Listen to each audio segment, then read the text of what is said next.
See you. I mean, I know you had one fight fall through in the interim, but give me an idea kind of what you've been up to the last 11 months or so.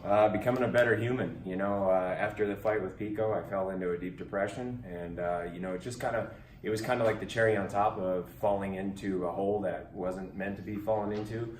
But it actually made me a better human. My fiance had left me, pushed me out of the house, and my gym was ready to sign me off. And being told some things that needed to wake up. I ended up moving camps, becoming a better person, becoming a better father, becoming a better man in personal life. My fiance now is my fiance again, but we've repaired each other, and it's made me fall in love with the sport again. I love it.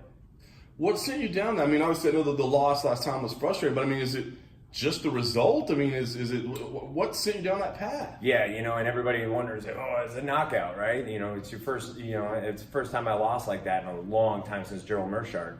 And when I lost, it was just kind of a combination of a bunch of things. It was my PTSD that I also suffer from, deep depression issues, and it was alcoholism, and I fell into the bottle pretty deep. And it was just kind of like that last little straw that broke the camel's back. It was Aaron, and Aaron and his father actually saw me in San Jose and came up and talked to me and stuff like that. So when I got to speak to Aaron after his win in San Jose, after I lost to him, that kind of was an eye-opening experience as well. And his father is a very inspirational person, so it was really cool to talk to them and kind of start to lift me up to be a better person. Incredible, man. Well, congratulations on getting back here. Thank you. What helped you? I mean, what steps did you have to take? I mean, how did you get back to good health? Yeah, man.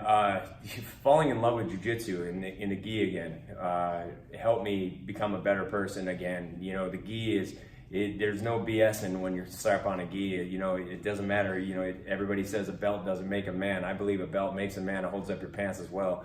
And you got to be able to be a better person. So when I strapped that back on at Alliance, it was a big thing. Changing camps, going to the lab in Arizona, being with Henry Corrales, being with Eddie Cha, John Crouch, all these guys, Demarat, all these killers, and every day just getting ran the gauntlet. No longer being the best at the top of the totem pole at your gym. Now you're at the bottom again. It wakes you up and makes you a better person instantly. What's the belt rank right now? I'm a brown belt, 2 stripes. I'm striving.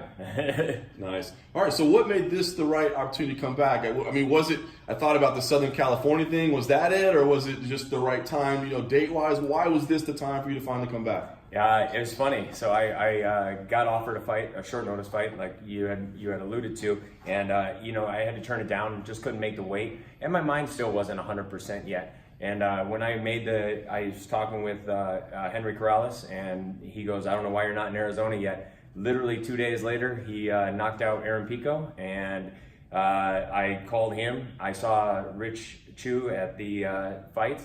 And I straight called him out at the forum, and I said, "Hey, Rich, I'm on the march card, right?" And he looks at me, and he goes, "It's looking good." And I said, "Okay, I'll see you there." And my manager was standing right there with Brian Ortega, and they went, "Wow, I guess that's how you get a fight." So, it just felt right, fight as close as I can to my hometown and in front of my friends and my family, and put on a good show and be returning at a lot healthier weight and not look, anemic. Yeah, no doubt about it. Yeah, definitely Right. see the difference, man. Yeah. Give me an idea of the matchup. I mean, does the matchup even matter to you? Is this more about something, within yourself? No, matchup doesn't matter to me. A 2-time former world champ, cool. I applaud him for his accolades. He's a man. At the end of the day, I've been to war. He's been to war. I've been to a different kind of war. We both had our downfalls. I got blown up and shot when I was younger. He got, in a horrific motorcycle accident. We both have immense adversity that we both overcome.